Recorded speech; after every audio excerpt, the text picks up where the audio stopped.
Welcome back to Whispers of the Night, where fairy tales are no longer bedtime fluff, but bedtime truths. Tonight, we dim the glow of golden spindles and peel back the velvet curtain on Sleeping Beauty. But this isn't about Aurora's flowing hair or true love's kiss. No, tonight, we meet Elara, the evil fairy, the bringer of curses, the party guest who apparently didn't RSVP properly. Light a candle, or don't. Elara always preferred the dark. Pull your blanket up to your chin, and if you're listening under the covers while avoiding tomorrow's to-do list, I see you. You're my kind of listener. And while you're here, go ahead and tap that like and follow, before you doze off and dream of spinning wheels, prophecies, and reputations that were never fairly told. Part 1, The Forgotten Legacy and the Bitter Invitation. They call me Elara, though dark fairy seems to be the more popular term in the fearful whispers passed among humans. I am part of this land, older than the fledgling kingdoms that presume themselves the centre of the universe, like King Stefan's current realm. I have watched this land stir, mountains rise, and generations that once called themselves mighty fade into dust. I am no fairy of twinkling gowns and sugary blessings. I am the embodiment of primal magic, of the ancient balance that humans, in their brief arrogance, so often choose to forget. The Gloomwood is my home, though admittedly the name may sound a tad too dramatic.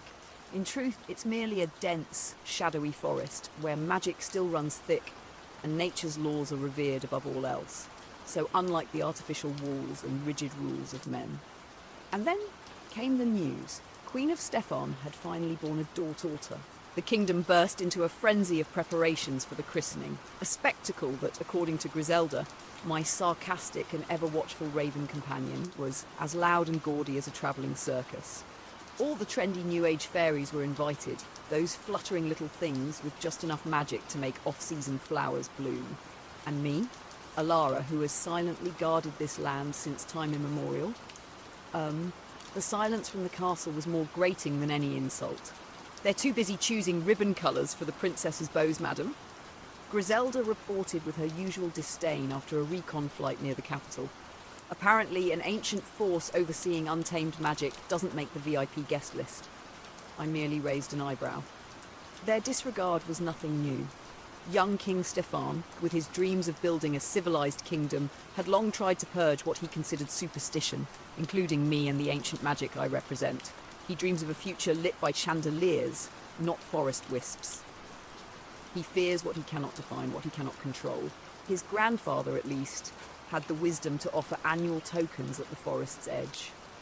But Stefan, he sees me as an obsolete relic to be cleared away. It wasn't until the eve of the ceremony that a crumpled scroll, looking like it had been pulled from the royal trash bin, was sheepishly delivered to the forest's edge by a pale-faced guard. A sloppy invitation, scrawled with the title Dark Fairy of the Deep Woods. They couldn't even bother with a proper name. Late and insultingly casual. It felt like getting an FYI email about a major meeting at 10 p.m. on a Friday.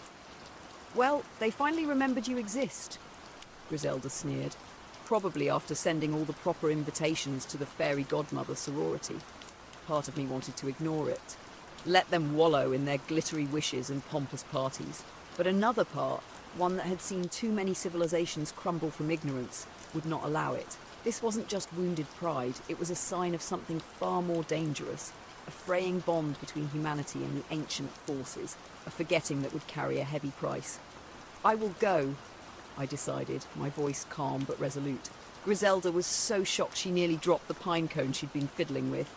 But madam, after all their disrespect. Precisely, Griselda, I replied, a cold smile touching my lips. Not to celebrate, to remind them, to show them that some things cannot be ignored or dismissed, and to ensure that when they write their story, they do not forget a very important chapter. Griselda later told her ravenlings that I had the look of a CEO about to announce a ruthless reorganization after discovering a heap of forged KPIs, stern, unshakable, and carrying the kind of presence that makes rooms fall silent. I needed no gowns or jewels. My presence alone, staff carved from lightning-struck oak, crowned with a shard of obsidian, was the message. I would not arrive as a forgotten guest begging for dignity, but as a force that demanded recognition. and I would bring a gift for the newborn princess. A very special gift. A prophecy that would shape her destiny and the kingdom's. A truth they, in their limited vision, would no doubt call a curse. So be it. Sometimes, truth needs a frightening mask to be heard. The night before the christening, a storm howled across the gloomwood, as if the earth itself sensed the weight of what was to come. It was the perfect overture for my entrance. By morning, as I approached the castle, the festivities seemed to falter. My dark cloak trailing behind me, silence followed in my wake. Eyes turned, afraid, curious, hateful. Good, let them fear. At least they still knew how. I was ready to bestow my gift. Part 2, The Distorted Prophecy. The air in the grand hall froze the moment my staff struck the marble floor for the third time. The music died instantly, as if someone had ripped the chord from a symphony mid-climax. Laughter and chatter choked to silence, replaced by a thick, breathless tension. I could hear the quickened heartbeat of a few nervous courtiers and the dry gulp of King Stefan himself. The ancient energy within me, raw, wild, and older than any crown, clashed violently with the perfumed, powdered pretense of this hall. It was like blasting metal rock in the middle of a delicate tea party. King Stefan tried to maintain composure, but his white-knuckled grip on the throne betrayed him. "Elara," he said, his voice roughened by unease. We didn't expect you would come." "Oh, truly?" I raised an eyebrow. "Your invitation seemed rushed, but I assumed it still counted." I cast a glance at the trio of godmothers, garish in their colours, one in spring green, another in glaring pink, and the third shimmering like a stick of golden butter. They looked as Griselda had described them. Kind-hearted, perhaps, but shallow in essence, like a clear pond where the bottom is always visible. I, in contrast, am the ocean, deep, unseen, unknowable. "We are honoured by your presence," the Queen stammered, stretching her smile into something barely recognisable as warmth. I gave her no reply. My gaze had already shifted to the cradle, where little Aurora still slept peacefully, oblivious to the storm brewing around her. She was so small, so fragile, an innocent soul, soon to be tossed into a world of ambition and danger. The Green Fairy, clearly the eldest, stepped forward with rehearsed courage. "We have blessed the princess with our finest gifts. She will have beauty, wit, and a voice that can charm the birds from the trees." "Charming," I said with a touch of mockery. "Beauty to attract hollow suitors, wit to see through deception, but not enough power to change it, and a voice to sing herself to sleep in solitude." The Green Fairy flushed scarlet. "How dare you? Those are noble traits." "Noble, perhaps, but are they enough to survive?" I countered. I didn't come to argue with narrow minds. I looked deeper, beyond the present. Through my millennia-old sight, I saw the twisted threads of fate unravelling ahead. A darkness lurked in Aurora's path, not one of fire or blades, but of choices, manipulation, political marriages made in cold halls. Or worse, collapse from within. Her bloodline's softness, her innocence, it could be her downfall. No, I wasn't here to bless, I was here to warn. I, too, have a gift for the princess, I declared, my voice resonating through the pillars. The candle flames flickered at my words. All eyes turned to me, dread written on every face. I raised my staff. The obsidian gem at its head pulsed with cold light. "Hear this. King, queen, and all gathered. Princess Aurora will grow surrounded by love. She will be the joy and light of this kingdom." A moment's pause, a flicker of hope, and then I spoke the truth they feared. "But on her 16th birthday," I continued, voice now laced with something darker, "a turning point shall come. She will prick her finger on a spindle." Gasps echoed through the court. "A spindle?" someone whispered. "Such an ordinary object, suddenly terrifying, and she will fall into a deep sleep." The Queen screamed, clutching her mouth. King Stefan sprang to his feet, pale with fury and fear. "How dare you?" I didn't flinch. This wasn't a curse. This was a pivot in destiny. The spindle? A symbol. Not just an object. A choice. A breaking point. The sleep, not death. Never death. But a cocoon, timeless and still. A sanctuary protecting her from fates far worse. A forced marriage to a tyrant? An incurable illness? A soul crushed too early under the weight of a crown? No. This sleep would be healing. Time would pass. The world would change. Aurora would grow strong within the stillness, waiting for the one thing powerful enough to awaken her. "Her slumber will endure," I said, ignoring the cries and curses raining down. until awakened by a kiss of true love. This was my true gift, a filter, a test. Not just any prince could wake her. Only love, pure, selfless, fearless, could break the spell. Only someone truly worthy would find her. But of course, these narrow-minded fools couldn't grasp the layers within my words. They heard spindle, sleep, and leapt to blame, a jealous witch's revenge, not a seer's compassion. Their faces looked like peasants told the internet had been cut in the middle of their favourite show, confused, outraged, desperate to blame someone.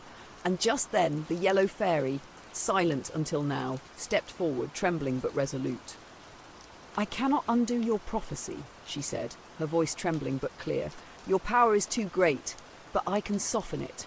She raised her wand, glittering with a toy-like star, and spoke. "The princess shall not die. She shall sleep for 100 years, and the kingdom with her, until a brave prince awakens her with a kiss."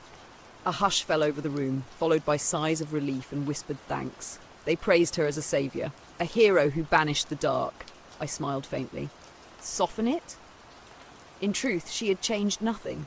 Sleep for 100 years, or until true love comes, both meant the same thing. Waiting. Protection. She merely rephrased it to comfort weak hearts. Added the whole kingdom sleeps clause, a twist I hadn't planned, but upon reflection, not a bad addition. It preserved everything. And yet, by intervening, this golden fairy had unwittingly painted me the villain. Now there were clear sides. Curse and countercurse. Dark and light. A fairy tale in black and white. Easy to tell and easier to hate. I said nothing more. My purpose was fulfilled. The seed was sown. I turned. My cloak swept across the floor as the crowd parted like water. Their eyes burned with fear and loathing. I didn't care. History would be written by those with the loudest stories, and in theirs I was the wicked witch. So be it. I would rather be hated for a truth they did not understand than loved for a sweet lie. Outside, the sun's glare made me squint. Griselda landed on my shoulder. "All done then, madam?" she asked. They didn't seem very thrilled.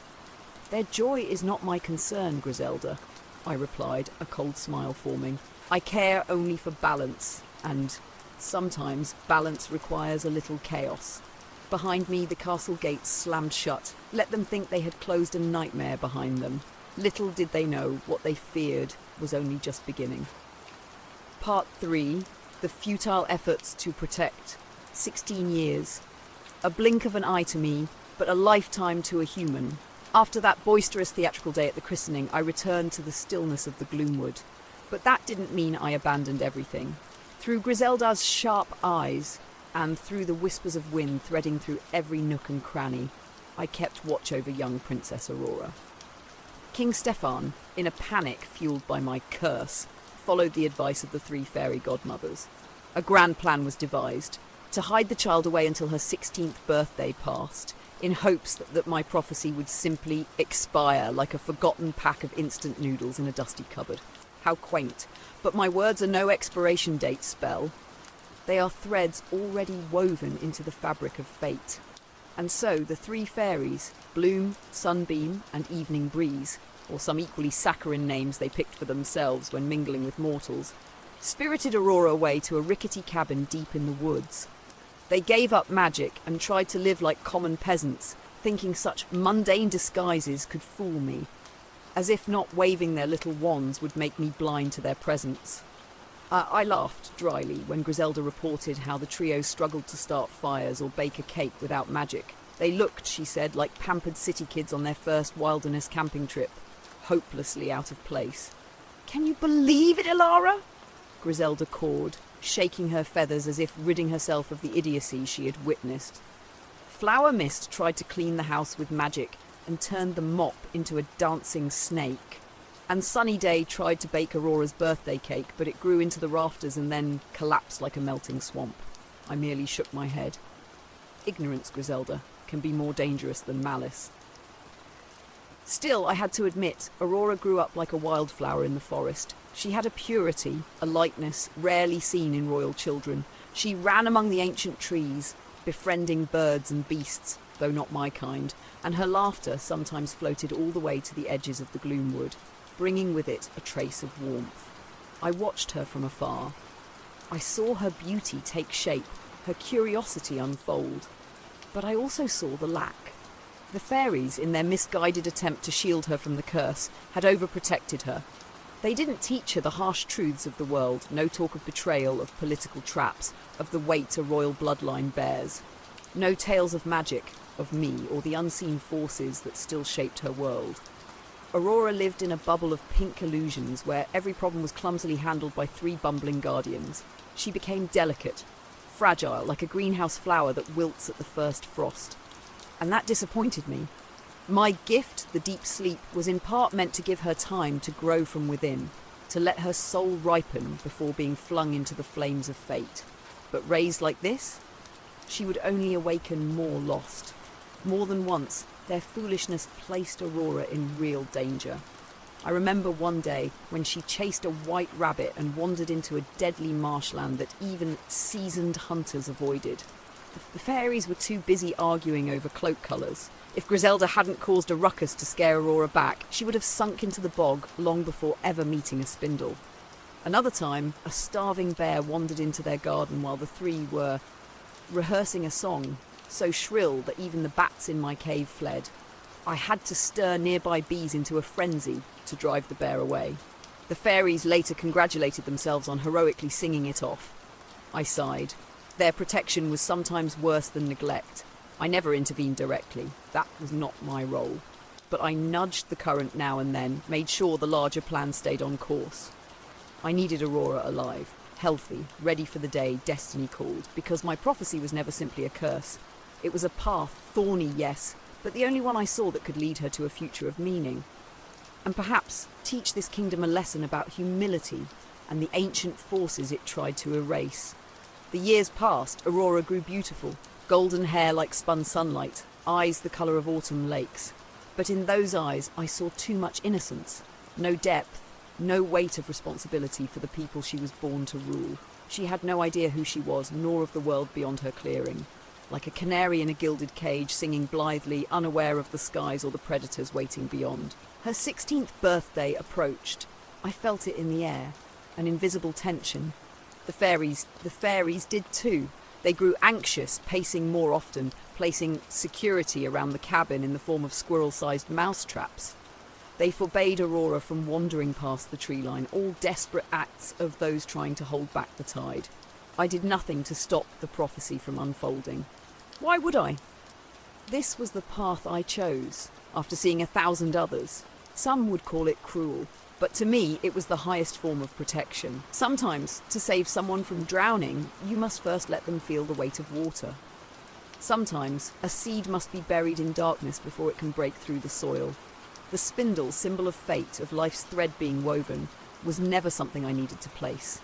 It would find her on its own, a forgotten object, a shadow from the past, a memory hidden in a castle corner. Fate, like water, always finds its way, and I felt the kingdom ripple with unease.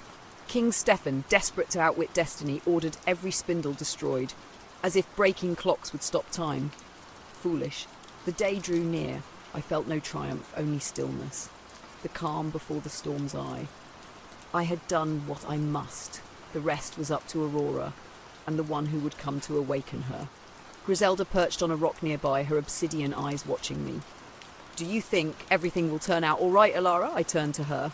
"All right by whose measure, Griselda? Theirs or mine? The world does not bend to anyone's idea of all right. It flows by its own laws of birth and decay, of chaos and creation. I simply try to keep that flow from falling too far off course." A cold wind swept through the trees, carrying with it the scent of change. I knew then the play I had set in motion 16 years ago was about to reach its most critical act, and I, Elara, would once again be cast as the villain of the tale. Part 4. The Thorned Veil of Safety. 16 years had passed, like a dream for me, but for humankind, a journey from innocence to the doorstep of destiny. I had seen it all unfold, each detail of the day when the threads of my prophecy would begin to tighten. And that day had finally come, not sooner, not later, precisely on Aurora's 16th birthday. Griselda flew back with the news, and this time her voice carried an unusual solemnity. "She found it, madam, an old tower room on the west wing. An old woman at a spinning wheel, a trap too perfect for naive curiosity." I nodded. That old woman, of course, was not a coincidence. The magic of prophecy once sown will always root and bloom. It could be a remnant of the past, a fear embedded in royal memory, or simply a manifestation of the inevitable. The poor fairies, for all their efforts to banish every spindle from the kingdom, had forgotten that fate has its own crueler paths. And then it happened. A light touch, a tiny prick on a delicate finger, and the sleep began. It didn't fall like a thunderclap. It drifted softly, like evening mist across the hills. From Princess Aurora to the king and queen, to every courtier, soldier, cook, maid, even the kennel dogs and cellar rats, every soul within the castle began to sink into silence. Unfinished smiles froze. Conversations hung in midair, movements paused, as if time itself had been sealed off from the world. I stood on a high hill, looking down at the sleeping kingdom. I felt no triumph, only stillness, a confirmation that the current had followed its path. This was not punishment, it was preservation, a chance for the world to stop, to purify, to wait for a beginning worth waking to. And then the thorns rose, not a fit of rage, not a wave of destructive magic. No, this was the call of the earth itself, nature's ancient response to a moment of great weight. From wild roses lining forgotten paths, from ivy slumbering beneath castle stone, from seeds dormant for centuries in the soil, thorns began to rise. Vines twisted and reached skyward, thorns hooking onto thorns, weaving a living fortress. The forest grew around the castle, dense, wild, impenetrable.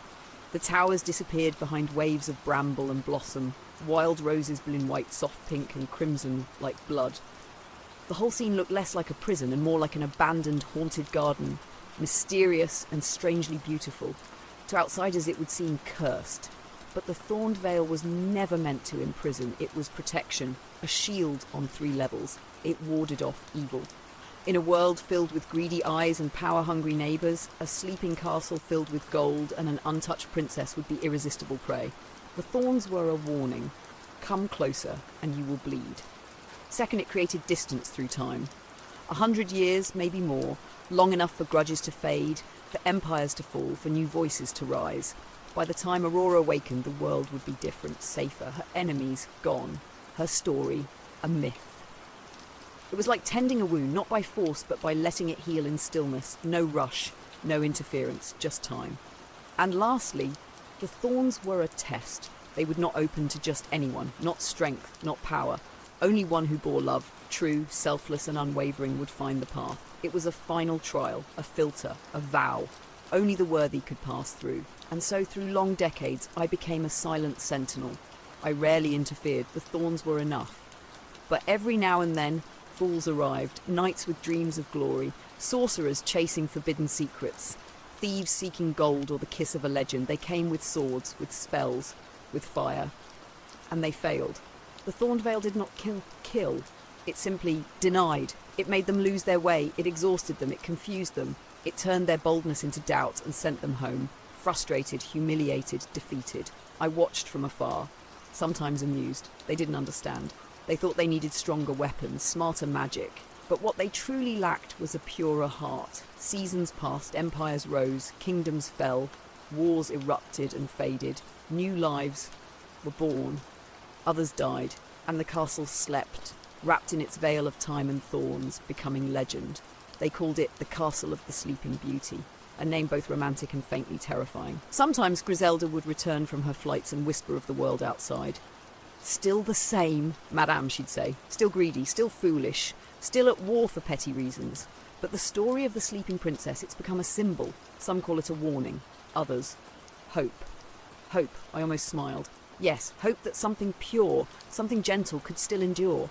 Hope that true love still existed. Hope that when the world is ready, someone will rise, not with a sword but with heart, and awaken it all. I did not hurry. Time to me is flexible, fluid. I've waited millennia for greater things.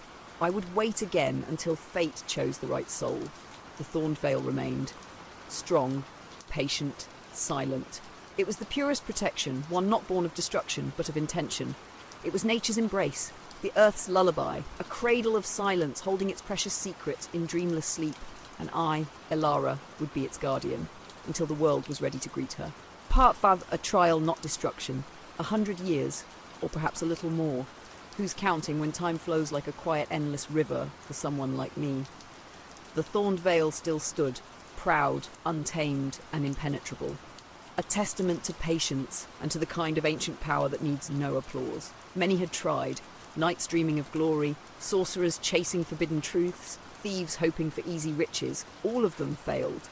Not because I struck them down, but because the forest did not let them pass. The thorns, living and wise, rejected hearts tainted by pride, greed, or empty ambition. But then one day, something changed. A presence, young, unfamiliar, and quietly sincere, entered the forest. Griselda returned from above, her tone unusually hesitant. "There's a boy, madam," she said. "Looks like a prince, but there's something different about him. The thorns, they seem less angry when he draws near." I smiled, just slightly. The messenger had come. At last, destiny had made its move. I wasn't surprised. I had been waiting. This Prince Philip, they called him, was no random passerby. I could feel the pull of something deeper in him, not just infatuation, but connection. A thread already tied before he even stepped foot into the forest. Perhaps he was the missing piece my prophecy had been preparing all along. The forest, as Griselda observed, sensed it too. It did not part easily, but it resisted less. The path was still treacherous, still testing, but no longer cruel. Philip, sword in hand and fire in his chest, pushed forward, and he reached the castle. Others had, once or twice, found their way through, by luck or trickery, but they had gone no further. The heart of the castle had never opened for them. But Philip passed through silent halls, through dust and cobwebs, past the frozen court, still sleeping mid-motion like ghosts in time. And then I appeared. Not as Elara, as something else. A dragon, black as obsidian, eyes glowing with fire, wings spanning the throne room, claws like daggers carved from the bones of night. His fear was real, understandable. But he did not run. He drew his blade, small, frail, but held with both hands and all his will. A boy standing against a god, like a fresh intern daring to challenge the CEO in front of the whole board. Brave, perhaps foolish, but somehow admirable. "Who are you?" he shouted, voice shaking but not breaking. "Why do you guard this place?" I did not answer with words, only a roar, a thunder that cracked the stained glass and shook the pillars. This was not a conversation, it was a test. I had no intention of killing him. I simply needed to know. Was his love for Aurora real? Was it strong enough to overcome instinctive fear? Was his courage more than impulse? Could he face a force older than kingdoms? And still move forward? The fight began. I breathed fire, but left him space. I swiped claws, but never struck true. Each blow calculated, enough to push, to pressure, to expose the core of him. He fought with everything he had, dodging, blocking, striking. His blade scratched at my scales, harmless. But it wasn't strength that impressed me. It was his eyes. In them I saw fear, but also tenderness. A desperate need not for victory, but for her, for Aurora. And that was what I had waited for. True love is not flowers or fair words. It is sacrifice. It is showing up when the odds are impossible. It is holding on, even when everything screams at you to give up. At last I gave him an opening. Intentional, subtle. He lunged. His sword pierced a weak spot I had left bare. I roared, dramatically, perhaps a little theatrically, and stumbled back. The dragon fell and faded, and there I stood once more, Elara, breathing just a bit heavier than usual. The boy, Philip, stood stunned, chest heaving, blade still raised. His eyes said it all. He didn't believe he'd won, and truly he hadn't. He had passed. I looked at him, not with hatred, not even with judgment, but with the kind of silent approval one rarely receives and never fully understands. "Go!" I said softly, voice stripped of magic and malice. "She's waiting." He hesitated, then nodded, awkward, unsure, and ran. When his footsteps faded, I let out a long breath. The final trial was complete. He was young, but he had proven himself. Enough love, enough courage, enough heart. Aurora would be safe with him. My role, my part in this story was done. The curse would break. The kingdom would stir. A new chapter would begin. I felt no defeat, only completion. Like a gardener who's nurtured a rare, difficult tree for years, watching it finally bloom. Griselda fluttered down onto my shoulder. "Quite the show, madam. That final tumble, very dramatic. Was it necessary?" "Sometimes a little drama helps the story stay memorable, Griselda," I said with a faint smirk. And with that, I vanished into the shadows of the gloomwood. No need for applause. No need for thanks. Balance had been preserved. Love had found its way. The world would remember me as a defeated dragon, as a dark force overcome by light. Let them. For heroes to shine, sometimes they need a worthy villain. And I, Elara, was willing to be that villain, so long as the end was just. The forgotten truth. From the gloomwood, I watched, not with eyes of flesh, but through the quiet sense that binds me to every root, every gust of wind that rustles through this land. I felt it, the moment Prince Philip, heart still racing from his final trial, placed a kiss upon Aurora's lips. It was not merely a kiss of youth and romance, it was a key that unravelled the threads of magic I had so carefully woven. And so the kingdom stirred, not with explosions, not with trumpets, but gently, like morning light easing over a long night. Yawns echoed through marble halls, eyes blinked open, confused. They had not slept for a night, but a century. Guards awoke to find their armour coated in dust. Servants rubbed eyes and stared at webs stretched across corners they once cleaned daily. The king and queen, now aged in soul but not in body, looked upon their daughter, still 16, smiling beside a young man they did not recognise. Joy, hesitant but growing, rippled through the palace, through the land. They celebrated life returning. They sang of good triumphing over evil. They praised the prince's bravery, the princess's beauty, and of course, the godmother's sacrifice. That softened the curse. And in every retelling of this tale, I, Elara, would forever be the dark fairy. The bitter witch who cursed an infant because she wasn't invited to a party. A jealous hag defeated by love. The dragon, the nightmare, the villain. History, as always, is written by those who claim victory, and rarely troubles itself with nuance or inconvenient truths. I felt no anger, no surprise. This was the role I chose.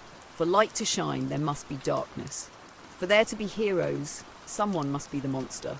They will never understand that my curse was in fact protection, woven carefully with foresight they could never grasp. They'll never know that the prince's battle with me, yes, even the dragon, was not to destroy him, but to ensure he was worthy. Not just of waking Aurora, but of standing beside her, of guiding a kingdom. Aurora would live, she would love. The kingdom would move forward, into a new age. And the truth of what I did would be buried beneath fairy tales and bedtime stories. Forgotten, like so many truths are. They will enjoy the fruit, but never think of the roots. They will admire the palace, never consider its foundation. They will speak of love, but forget the silence that protected it. To them, my legacy is terror, a cautionary tale. But to me, my legacy lies elsewhere. It is in the quiet peace returned to this land, in the love that bloomed after hardship, in the delicate balance that was not destroyed, despite their arrogance. Those are the things that matter. Things only those with deeper sight would ever truly recognise. I do not need their thanks. I am Elara.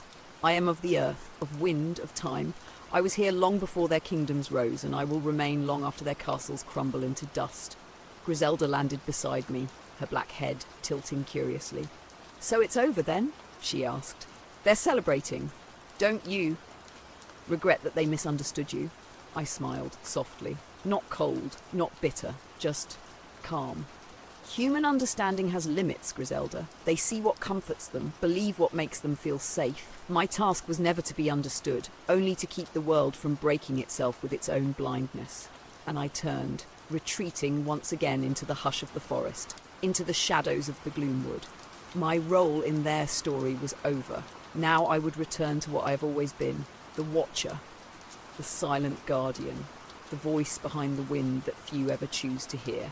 Their fireside tales will speak of the dark fairy, but the forest winds will whisper another truth, one only the truly listening will ever hear, that sometimes protection wears the mask of a curse, that sometimes the greatest gift is a challenge, and that the villain in one story may simply be someone with a vision the world wasn't ready to accept. They've had their happy ending, and I, in my own way, so have I. The balance has been restored, and that is all that ever truly mattered.